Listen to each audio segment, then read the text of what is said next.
All right. And after country, we'd like to give our gratitude to the people that make everything possible. Our oops, oops. Stop sharing sound na Stop po. sharing sound na po. All right. So our special partner Partner institutions, institutions, our corporate our corporate partners, partners, and our individual and our members, individual members, without whom we would not be whom here we would today. not be here today. So once again, good So morning once to everyone.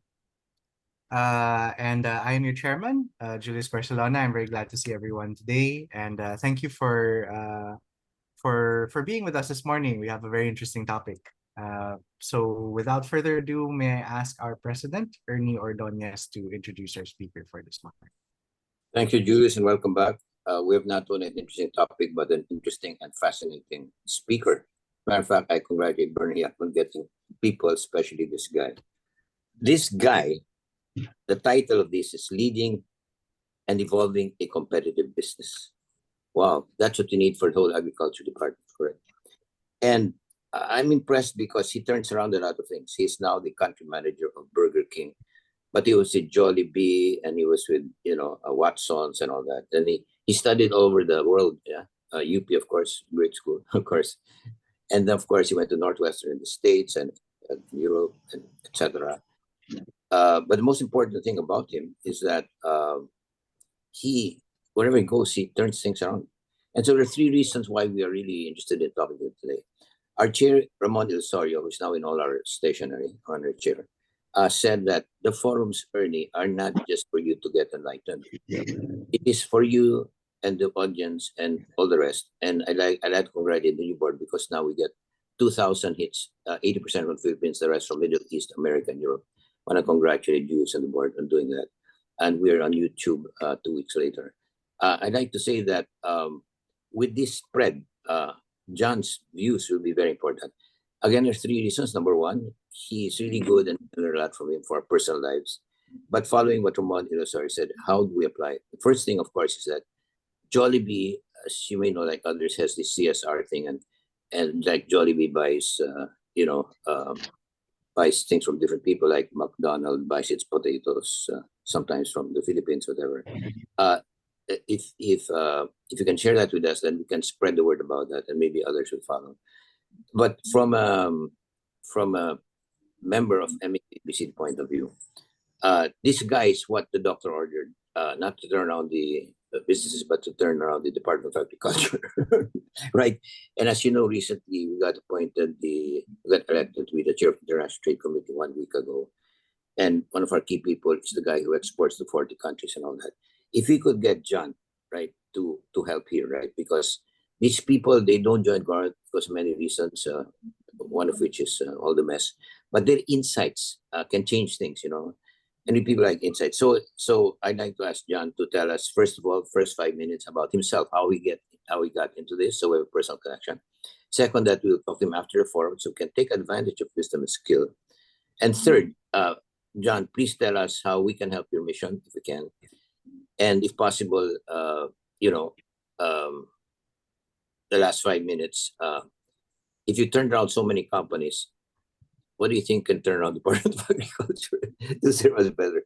Because in my last column, I said they're changing a lot of things, and we really are happy they're doing this. This happened only last week. And so we'd like John, with his expertise in turning around, we think his insights could be good. So we'd like to help him be with MEP ABCD as we interact with Department of Agriculture. On that note, John, thank you for being with us. I know you're only up to 9 o'clock, but we hope to be in touch with you, and perhaps you can, give us your personal office phone numbers. We can call you because, as I said, there are 2,000 that come in a month, and I credit our board, which used to be all over 60 years old. Now all are under 45, except one dinosaur. So, John, welcome, and please proceed. Thank you, Ernie. Good morning, everyone. Is my audio clear? And my video? Okay. Yes. Thank you, Ernie, for that introduction. It's an honor for me to be with you this morning. And so let me quickly talk about myself, my background. Actually, I'm not. I've been with the Jollibee Group for 5 years now. I don't know if everyone is familiar. Burger King is owned and operated in the Philippines by the Jollibee Group. I was appointed country head a year ago, just after the economy opened up. And prior to that, I was the operations executive for Jollibee, for the Jollibee Philippines. And prior to Jollibee, so I'm on my 5th year now with the Jollibee Group. Prior to Jollibee, the longest part of my career was actually with Globe Telecom. My background is actually on tech. So I used to be the national sales and retail head for Globe Telecom. I occupied various positions over the past 10 years. My undergraduate degree is on economics at UP Diliman, and as mentioned, I've had numerous postgraduate courses already that I've taken, of course, aside from the master's in business administration. Most recently, I've taken an innovation certification from INSEAD, and another as well from Kellogg. So what I'd like to share this morning, and I hope everyone is awake and with their coffee. But before I proceed, I think we've been doing Zoom for what 3-4 years now, and the challenge always when we do this kind of setup is, of course, we'd like to encourage everyone to participate. So before I start, this is typically what I would do when I have a Zoom presentation. Can you just go to the chat and type in the breakfast that you've had this morning, just so that we could start? What was your breakfast this morning? Kindly type in your what was your breakfast this morning, please. So I had coffee and chicken sausages this morning. How about you? Can I see some of you typing into the chat, please? What was your breakfast? Oatmeal. Thank you, sir. Thank you. How about you, Didit? What did you have this morning? Chicken and tea from Julius. Bread and hot tea. Eggs from Ernie. Okay. So thank you for sharing your breakfast this morning. So again, coming into this meeting, can I also, so thank you, egg fried rice and mango sandwich. Thank you, sir. Cereals. Thank you for responding. Okay. So next question before I start the talk. So coming into this meeting, if there is one question that you'd like to ask and one question that you'd like me to answer, can you also type it into the chat box, please? What is that one question that you'd like to answer after you've seen the title of the talk, which was publicized to everyone, leading an evolving and competitive business? What is that one question that you'd like to be answered this morning?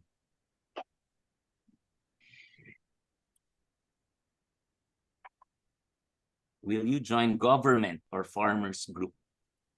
I can answer that. Actually, my undergraduate thesis in UP actually was in agriculture economics. I did that thesis on rice post-production. So I also have a background on agri-econ, but on the question of will I join government, it's always an option. It's always an option. How to digitalize agriculture governance. Okay, thank you, sir. Other questions, please? Let me hear your thoughts so that I can also properly anchor the presentation that I'll be doing shortly. What is that one question that you'd like to be answered this morning? For turnaround, what is the most important thing that the DA should do? Okay. I think in the framework that I'll be sharing later, we can answer that.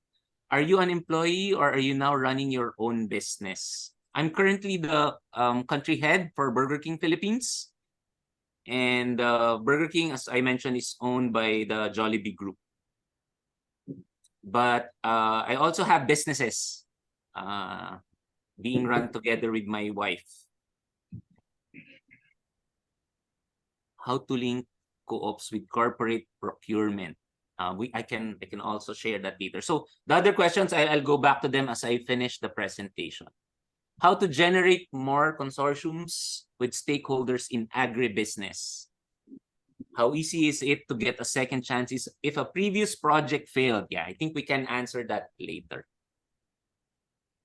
Okay, so without much further ado, let me share my slides. I told Didit I told Bernie that I wouldn't be preparing any slides anymore, but I figured na sige gawan ko na lang. So let me share this slide. It's important.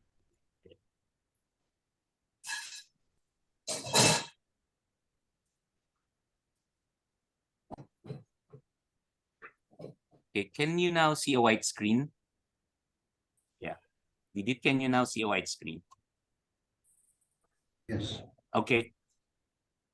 So when Didit asked me to share a talk on evolving a competitive business, what came to mind was 2018, just right 2018 or 2019 thereabouts, when prior to the pandemic happening. So when I came into Jollibee, and everyone knows that Jollibee is a big legacy business. And this was around late 2018. The business was very challenged, sales-wise, particularly in the Mega Manila area.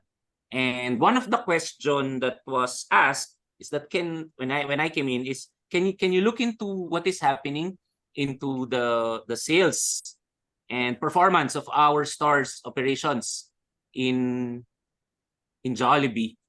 And during the time, I think I went to my daughter and I simply asked my daughter, oh, what do you think is happening? Why Jollibee is not faring well compared to its competition here in Mega Manila? And we live here in BGC. And my daughter right off the bat said, Dad, you don't have a proper app. You're not even in Grab. And I guess by now everyone is familiar with Grab and Food Panda, and lalo na nung pandemic, diba? But this was late 2018, and the Jollibee group was not yet in any of the Grab and Food Panda platforms. And I told the head and one of the owners, I told them we don't have a proper digital platform. And he goes, yeah, please talk to the guy who's in charge of the delivery business. And when I came to him, he said, no, we have our own. We have our own. So I want to repeat that. The words that were thrown back to me was that, no, we don't need to join Grab or Food Panda. We have a fast-growing delivery business via 7,000 Jollibee delivery. So during that time, 70-80% of the business, and this was already late 2018 going to 2019, the delivery business of Jollibee was reliant on phone. And I told the president, and I made the presentation, we need to have a digital platform. And what actually happened during that month is there were arguments left and right. And so I came up with a proposal. I said we keep on arguing here, and while we are arguing, sales are already going down. And so my proposal, and this is actually step one of how you evolve effectively in your business. Step one is actually to test small and fail small. In leading and evolving in competitive business, you need to first test it. So what I told the folks at Jollibee is that, okay, if you don't want to join Grab, you don't want to join Food Panda, and you don't even have an app right now, can you allow me instead to talk to Food Panda and Grab, and then I'll give them 10 or 20 stores within Metro Manila, and let's test it. And during that time, the head of the delivery business was saying, no, in Jollibee, we take care of the brand. We are very particular with how our image, how our brand is handled. Sabi niya, kapag naglagay na tayo sa Grab, yung mga riders niyan, hindi naka-uniforme, Tapos yung term pa niya was may mga ibang riders, barumbado, and baka masira yung brand natin. And so I said, yes, we have 1,200 stores. Hindi naman natin kaagad i-roll out eh. So I told them, let's test small and fail small. So I got an agreement with the rest of Jollibee management to actually have 10 company-owned stores and 10 franchise stores to operate Grab within certain areas of Mega Manila, and I think that was South Luzon. And in that pilot testing, we had to make sure, of course, that the considerations that were raised by various stakeholders within the company are taken care of. Like, we had to talk with Grab and said, dapat yung mga riders na i-engage namin are your top riders, yung mga scores na 4.8 pataas. Number 2, dapat ang maximum lang na i-deliver ng kada Grab driver are 2 orders. And remember, this is late 2018, and Grab was not yet as big in terms of food delivery during that time. And we were all worried because it's the first time that we're engaging a third party doing our delivery business. So first step is to test small and fail small. Fast forward, and during that time, sales year on year for the Mega Manila areas were down by double digits. It was going down year on year. 2 months after, fast forward 2 months after, and I guess you all know now what was the result. Sales grew. Sales grew by not double digit, but triple digit. Sales grew for those 10 stores immediately by around 250%. So the learning there is that if within your company, and I guess this is also the answer to the question that was asked, how will you turn around the Department of Agriculture? What will you prioritize? I think the insight here is that bullets rather than canyons. If you have a lot of priorities, check which ones you think would really move the needle. And then instead of launching it big, test it small. Test it in a certain area. Test it within a controllable configuration or geography. Learn from it as fast as you can, and don't be afraid to fail. I think you've heard this by now, but at the end of the day, there will always be arguments within an organization, but have the courage to, hey, let's test it. If it fails, let's try another configuration. The next step, and these are just 3 steps in evolving a business and becoming more competitive. The next step is when you've figured it out, you have to scale it up intelligently. So this was 2019. Just after 3 months of launch, we got actually a direction from management to already launch Grab Food and to expand the Grab Food and Food Panda partnership to the rest of Luzon, and within 6 months' time to the rest of the Philippines. To be able to do this, we had to talk to Grab. And just to share with you, during that time, the network of Grab Food was only within a small configuration in Metro Manila and some in South Luzon. And we saw that they have a very good strength in terms of their rider base. So we had to talk to them. What will it take? What will it take for Grab Food to expand immediately in the provinces? And so similarly, we heard from them pushbacks. And they told us, no, we're only going to be concentrating in Metro Manila and South Luzon. We won't be expanding yet in the Visayas or even in Mindanao. And we cannot expand if it's just you, meaning just the Jollibee group as the merchants in our platform. So again, similar story. We told them, Grab, you know what? We've already expanded successfully in certain areas within Mega Manila. What if we work with you and identify what are the key cities within North Luzon, South Luzon, and the Visayas, and then we will allow the brands under the Jollibee group, and I don't know if you're all familiar with the brands under the Jollibee group. So we have Mang Inasal, Chow King, Burger King, Red Ribbon, and the rest. And we told Grab, you can make all these brands available in your platform and make it available in the Visayas and Mindanao. So after so much deliberation and negotiations with them, they agreed. We identified key cities within the Philippines, and just with the Jollibee group, started expanding Grab Food within those areas outside Metro Manila. And again, fast forward, the rest is history. And I think what happened, and this is now from our end is already a conclusion. What happened after 2019, of course, 2020 was the pandemic. And when the pandemic came, this was March 2020, when the pandemic came, the Jollibee group was the only group that was well positioned already within Grab, with all its brands available already in the key cities. And afterwards, we actually told Grab, we don't want to be selfish. For this platform to work, you have to already allow the other brands, even our competition, to be present in your platform. And this is all about scaling up intelligently and not to be selfish. Because from our end, we said for the platform to gain scale, we cannot do it alone.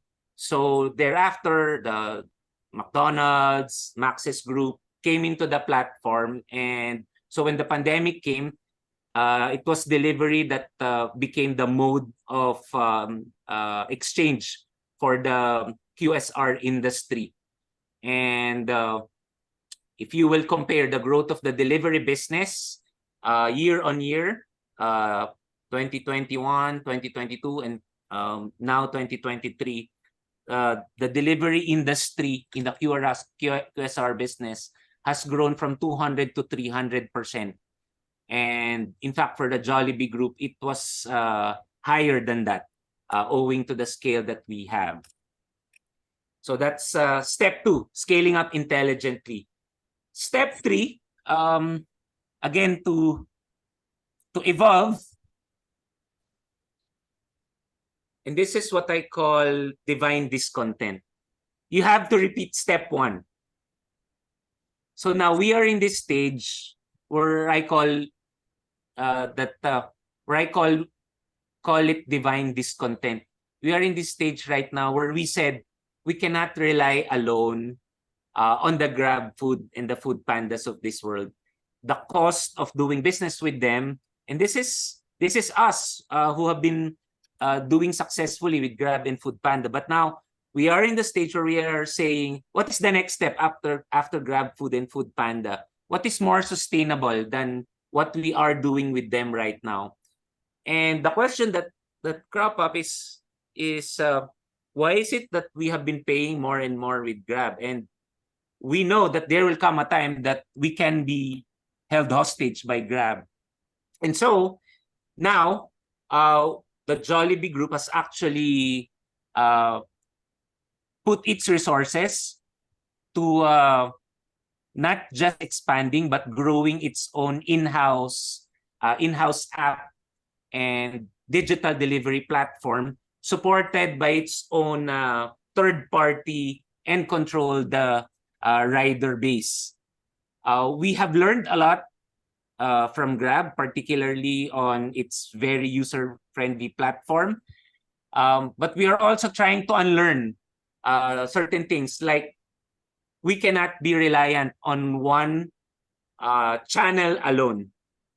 And right now, we are humble enough in telling ourselves that let's start all over again. While we still have Grab as a large chunk of our business, we have to start evolving into something for our delivery business that is more sustainable cost-wise, that is more user-friendly.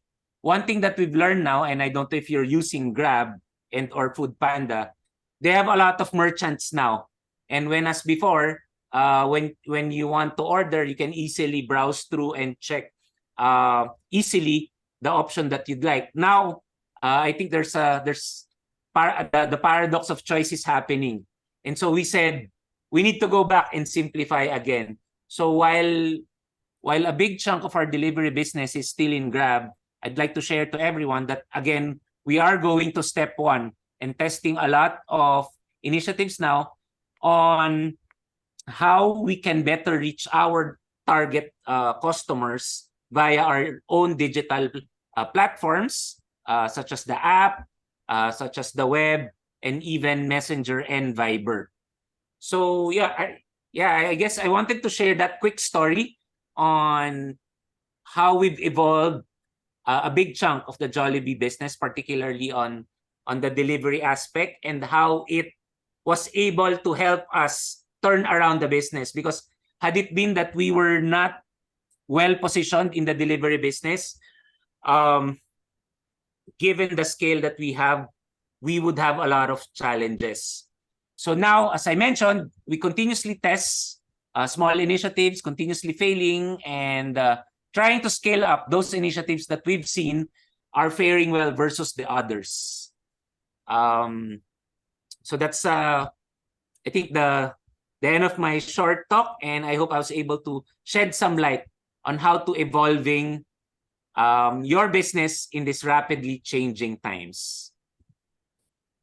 So I'd like to open the floor now to Q&A and to the other questions that you typed in. I'll also be answering it. So let me. Chairman, Thank you, Ernie. what a great talk. Mr. Chairman, with your permission, I'm going to the Senate for a hearing on exactly how to transform these through the RCEP. So I like question. Usually, John, I asked the last question at 10 o'clock to allow others to talk, but you're so important to us, I think. Question really is, are you willing to meet, right, just 2 or 3 of us with top people of DA, right, to talk about certain things? Of course, before that, I talked to you a bit about the background, but I'd like to bring you a turnaround guy from the private sector to meet top people, because what they need is they need new ideas, new ideas. And since I was just elected last month, I now have this position, and we're only 12 chairs in the only legislative body in the whole government which it requires private sector involvement. And lately it's been troublesome because they eliminated the International Trade Committee for 2 years. They abolished the anti-smuggling initiative. They abolished the private sector monitoring, which resulted in 22 out of 66 billion in unliquidated expenses. They're all restored, right, last 2 months. So with President Bongbong there, etc., we are going through a new leaf. And there was just a 3-hour meeting with only 4 people and top people. And I would like you to be the fresh wind, that will bring things. Of course, we'll talk a bit before that. So, are you willing to do this? Sige, sir. Ano naman po? Wala namang problem. I mean, exploring opportunities to be of help to the country is always something that I am willing to help naman. Okay, thank you very much.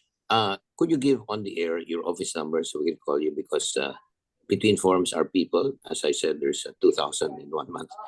80%. Yeah, I'll type in my bucks. My Viber now. Oh, really? Wow. Okay, because usually they give office number, but if you're willing to give Viber, that's really so nice of you. I just typed in my Viber now. Yeah. In addition to that, can you say it verbally, because people don't open Viber? Sorry, it's at 09988 427020. 0998 0998, then what? 8 ulit. 09988 42 7020. Okay.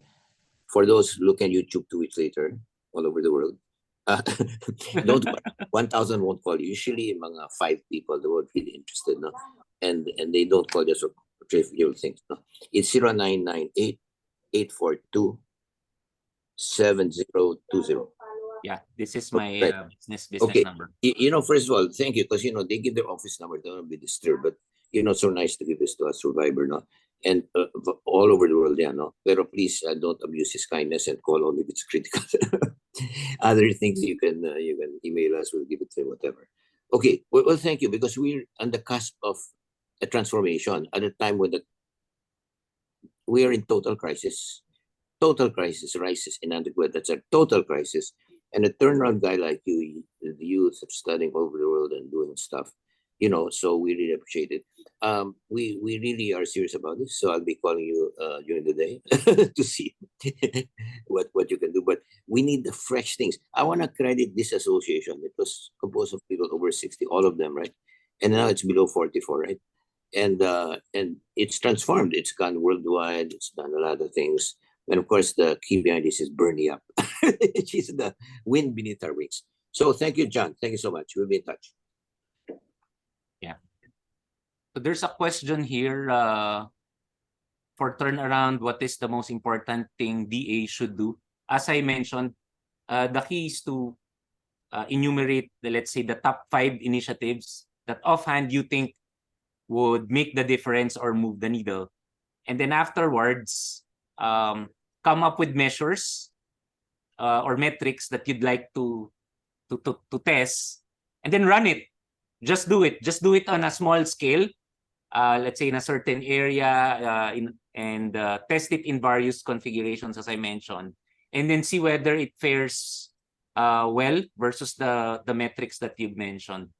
So what I've learned over the past is that instead of arguing, instead of having very intelligent debates, what helps in determining the course of action onwards is if you have a concrete basis of an actual run of the initiative that you have in mind. So test it, learn from it, tweak it. Don't be afraid to fail. But as I mentioned, whatever the failure that you should put yourself into should be in a scale that is not as big and that will really put you down. But as I mentioned, test small, fail small. Mr. Chairman, Julius, just one point, and for those listening YouTube around the world, I'm one of 12 chairs recently elected of the private sector in the legislative body, and my personality there is MEP, ABCD, and Allianz Agricultura. So when you come with me, you're not just coming with some friend, right?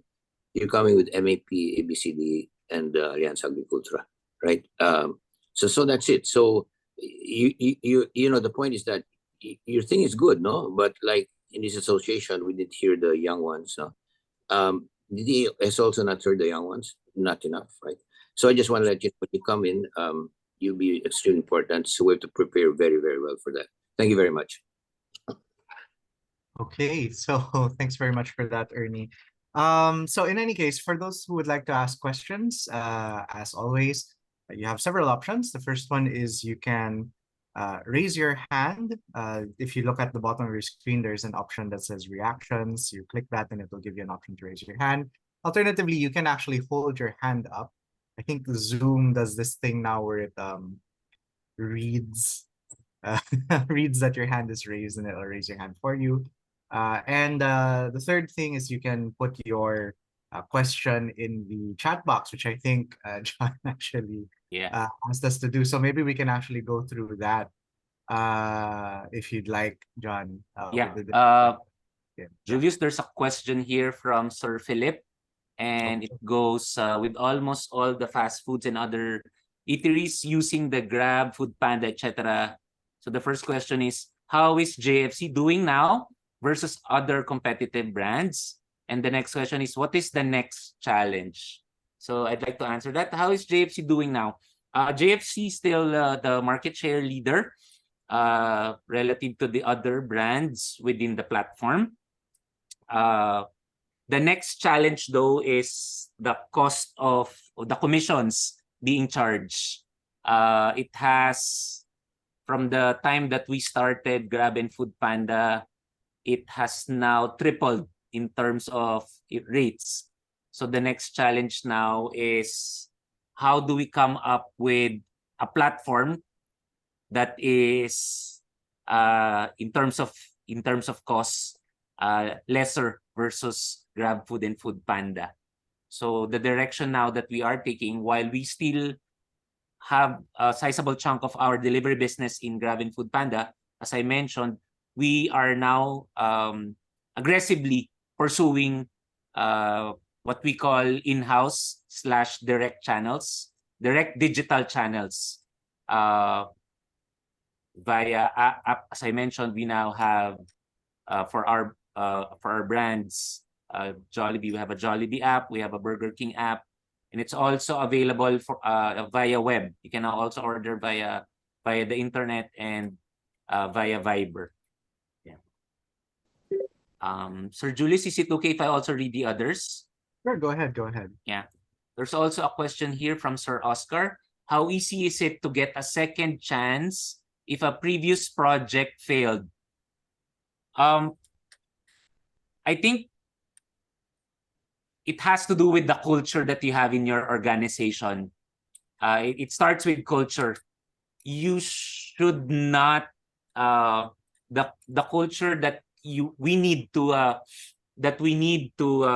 encourage within an organization, so that it becomes more innovative, so that it becomes more open to evolution, is that failure is actually something that should be celebrated. But suffice it to say, of course, when you experiment, when you test, as I mentioned earlier, I'd like to put emphasis on testing on a small scale, because typically the failure that we are talking about are the failure that are the large failures. That's not what I'm referring to. We have to, in an organization, you have to encourage experimentation, testing on a small scale, learning as much as you can from those initiatives, scaling it up when you see promise and positive results. So on the question of how easy is it to get a second chance if a previous project failed, I guess the answer there is it depends. Of course, if the organization frowns upon failure, it's hard. It's going to be difficult. So the key is really, from a leadership standpoint, to encourage a culture of experimentation and testing. And then, Sir Julius, another one here from Vicky. She goes, are you a fratman? Frats and SDP are now contributing to community development, particularly food sustainability. Yes, ma'am. I'm from the UP Alpha Sigma. I'm batch 94 sa UP. Frats and SDP are now contributing to community development, particularly food sustainability. As I mentioned to Sir Ernie, and I think I had this conversation with Bernie as well last week, I'm open to sharing my inputs on how we can put the proper linkages between established big businesses and our agribusiness sector. Okay. So yes, so maybe we can go to one of the raised hands. We have Ike Senieres, who would like to ask a question.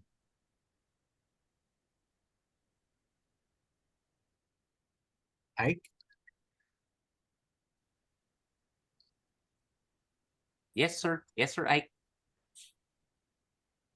Sorry, Ike, we can't hear you if you're trying to say something. Okay, maybe Ike is having some technical difficulties. Okay. Julius, I'll just ask something Sure, go ahead, while Bernie. waiting for John. My question is in terms of yung proportion of delivery and non-delivery. Ma'am, Ayun, can you say it in-store. louder, please? Sorry, Bernie, you're a bit soft. You're a bit, your volume's a bit low. Oo. My question was proportion of delivery and in-store business.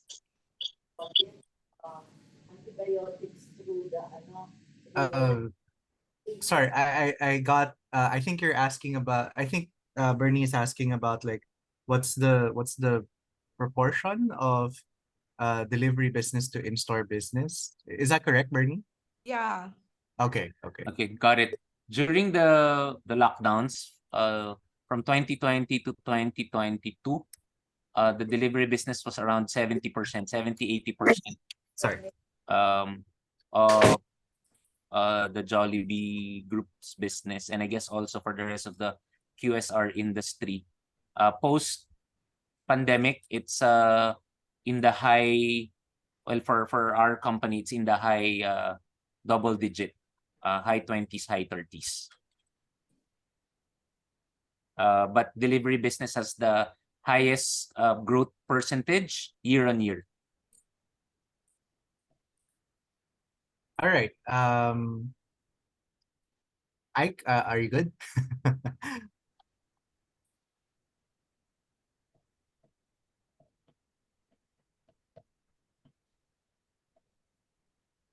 Ike seems to be having some technical difficulties, I think.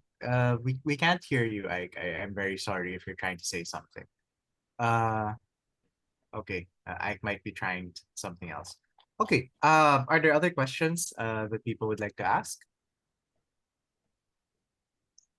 We have a question here from Ray Cangleon. How is JFC currently managing or strategizing its pricing versus the prices of its competitors?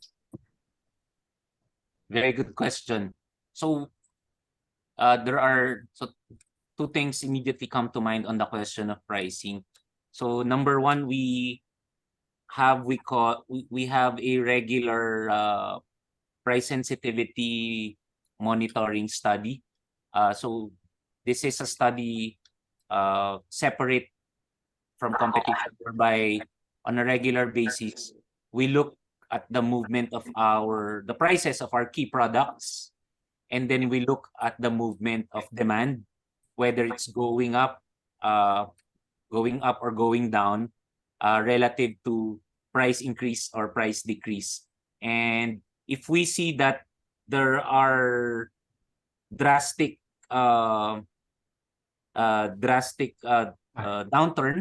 or decreases on demand relative to our pricing, typically we would make tactical adjustments. So first answer to your question is that we have our own price sensitivity to demand studies. And then second, relative to competition, of course we look at their prices, but at the end of the day, the bigger determinant for us on whether our pricing is good, fair, or bad is on the actual demand of the customers. Okay. Thank you very much. I think I saw Ike come back in. Ike, are you good? Do you want to try?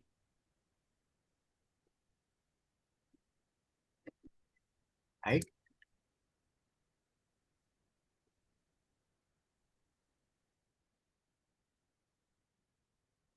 Yeah, okay. Yes. Is there anybody else who would like to ask a question? Sir Julius, there's a question here from Bernie. Okay, sure. What can you tell us about the plant-based business? So Burger King was the first one to launch and popularize the plant-based Whopper. Right now, it's still, well, particularly for the Philippines relative to the rest of the world, well, for rest of Europe and rest of the US, we're still in the infancy stage, and price is still relatively expensive. So what we're trying to do now for our plant-based Whopper are basically two things. Number one is to put advertising and marketing money to tell customers that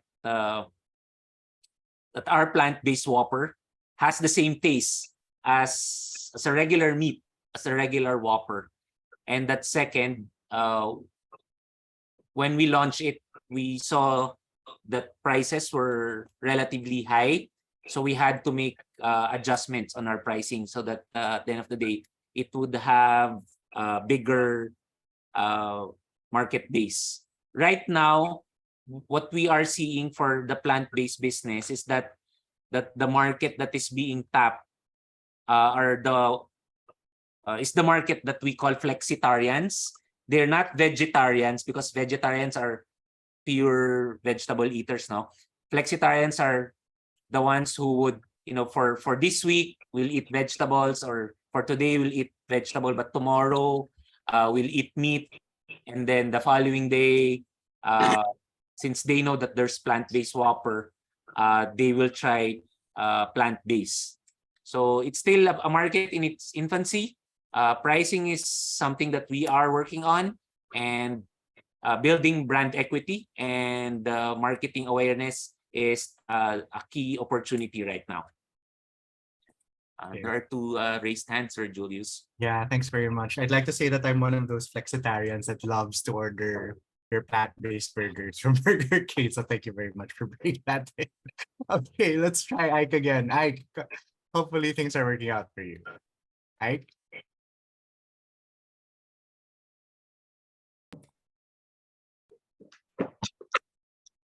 Ike? I did see your video turn on earlier. Okay, maybe it's still not working. Oscar, please go ahead. Yeah, I'd like to know, well, this is not on the marketing side, but more on the supply side. How does Jollibee link up with the farmers, with agriculture? Got it, sir. In other words, how do you get your tomatoes? I see there, Got it. onions, lettuce, Got it. etc. Yes, sir. So the setup that we have right now is we have the Jollibee Group Foundation, and I could actually link you up with the Jollibee Group Foundation because we have a program wherein we work with the local Filipino farmers in various areas, and it's the Jollibee Group Foundation who facilitates the coordination, the transfer of knowledge, particularly, for example, what are the key vegetable ingredients that we would be moving onwards. For example, on onions, when we encountered shortfall of supply, we had to work with the Jollibee Group Foundation in tapping various farmer organizations to produce more white onions. So right now, for Burger King's white onions, what we've done is to work with JGF, as we call it, tap the local farmers, and given the strict accreditation parameters of Burger King International, what we've done is to have the local farmers / Jollibee Group Foundation work with the accredited quality or QA inspectors of Burger King International, so that they can vet and approve the supply. So I guess short answer, sir, to your question is for the Jollibee Group, the linkage is the Jollibee Group Foundation. Okay. Sige, thanks very much for that. Any luck with Ike? Or maybe Ike, you'd like to write your question type out your question in the chat box instead, because it seems like we're having some technical difficulties on your end. Okay. There's a question here from Ed Rojas. Aside from electronic payment systems, for example, GCash, InstaPay, banks adopting QR codes, do you see future acceptance of cryptocurrencies? Got it. So my answer to digital innovations is that it wouldn't hurt that you would have someone within your organization already testing and experimenting on cryptocurrency. Because what you don't want to happen is that, all of a sudden tomorrow cryptocurrency is something that is widely accepted and your company is not well positioned for it. So the key is, as I mentioned, test and experiment on it already. Just to share, as I mentioned, I was with Globe for 10 years. GCash has been huge, particularly during the pandemic. But do you know that GCash has been in existence as a technology within Globe since 2004. Yeah. And in fact, I was part of the group who went to China in 2015. We were trying to study and figure out why Alipay and WeChat is a type of currency that is being widely used in that part of China. And this was 2015. So we came back a month after, and our CEO told us, work together and find a way how we will have all the resources, all the things that we need to make possible the highest acceptance of GCash in the Philippines. And this was 2015, 2016. So just to share, from 2016 to 2018, Globe was already preparing all the technological platform, back end, front end set up. So much so that when 2020 came and the pandemic happened, GCash was very well positioned to take advantage of it, including security, including resources. 2020, I think it was in 2018 or 2019 that Alipay bought into GCash. So the technology that is also underpinning GCash has the same technology and improvements that were used in Alipay and in WeChat in China. So I guess short answer to the question is it pays to, test small and pay small. Experiment already instead of predicting what will happen. Will this happen or will this not happen? So test it already within your company. I remember just to add to that, I remember we were meeting with the Israel Chamber of Commerce, and there were some medical equipment suppliers who really found their time over the pandemic. So, sometimes it pays to be patient and wait for the time to come for certain Yes. And have it already ready, and I guess the setup there is, luck comes to those who are prepared. So, and it just so happens that GCash was very well prepared. Yeah. When the pandemic happened. Okay. Ike put in his question. He's asking, how can cooperatives do business with Jollibee Foundation or Jollibee Foods Corporation? Co-ops can produce food, can deliver. Okay. If they're big enough, they can even buy franchises. As I mentioned, I can link you up with the Jollibee Group Foundation because the JGF is the entity that works with the various farmers. From my end, the more farmers that we could link up, or the more farmer co-ops that we could link up with the Jollibee Group Foundation, the better. Just to add to that as well, actually, my company Harvest is currently in talks with Jollibee Foundation, Jollibee Group Foundation. So true to what you said, we decided to do a pilot in Laguna, and it's quite successful. JGF was very happy with us. It's the farmer group that we worked with is now producing vegetables for Chowking. Yes. So we just had a meeting yesterday because they'd like to expand us to various parts of the countries, and I think it's very much in keeping with our goal of improving, employment opportunities in the provinces. So that's something that we're quite proud of. Nars. I think you've been exposed to the approach of Jollibee. Pilot na agad yan. Wag na tayong, of course, let's be covered by the contracts. Let's be covered by proper agreements. But at the end of the day, let's test it already. So that pretty much. Okay. Sorry, Nars, go ahead. Yeah. Good morning, everyone. Good morning, Mr. Velasco. Good morning, sir. Yeah. My inquiry is regarding the nutrient value and composition of Burger King products and others.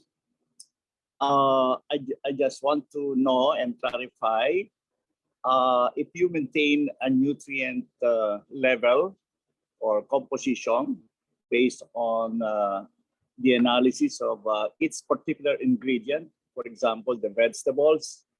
Do you monitor the levels of vitamins, proteins, blah, blah, blah, and to meet the daily requirement of each consumer, because we value health, because we value public health, and of course, uh, as a healthy nation, we should pursue one of corporate objectives is nutritionally healthy people.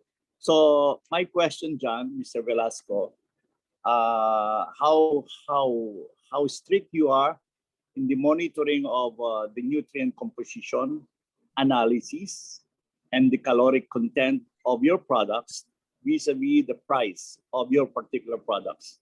That's all. Thank you, Thank you, Mr. sir. Chan. So the answer to your question is the company's working already to or learning, because we also have other brands and restaurants in US, in the US and in Europe. And what we've been seeing as a trend being asked by our customers is, to your point, sir, the putting of nutrient values in the food that we are selling. So we are now working on that, sir, so that over time, later on, you'll be able to see this particular requirement, seeing as well the practices now of our restaurant brands in the West. Yes, sir. Because our pursuit is to meet nutrient balances for every people's needs. That's all. Thank you.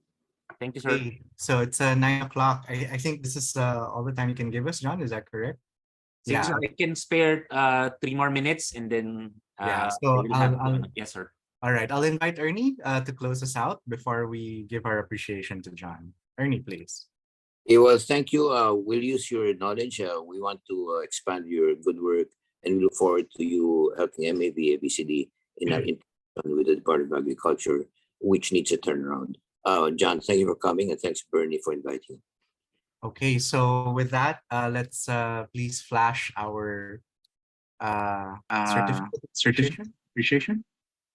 Vian, you can turn their sound because I'm going.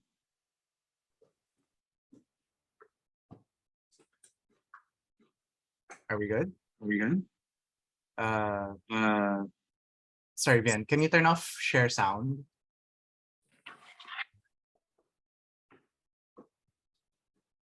Hello. Okay, I think we're good. All right, so Agribusiness and Countryside Development Foundation Incorporated, in partnership with the Management Association of the Philippines, together with our special partner institutions, senior special partner institutions, corporate members, and individual members, present the Certificate of Appreciation to John Velasco for his invaluable support in the advocacy and promotion of agribusiness and countryside development, and for his commendable and unselfish services rendered to this foundation as our resource speaker, given today on the 18th day of April 2023 at our 13th weekly online meeting in Makati City, Philippines. Signed myself as chairman and Ernie Ordonez as our president. Do we have a topic lined up for next week already?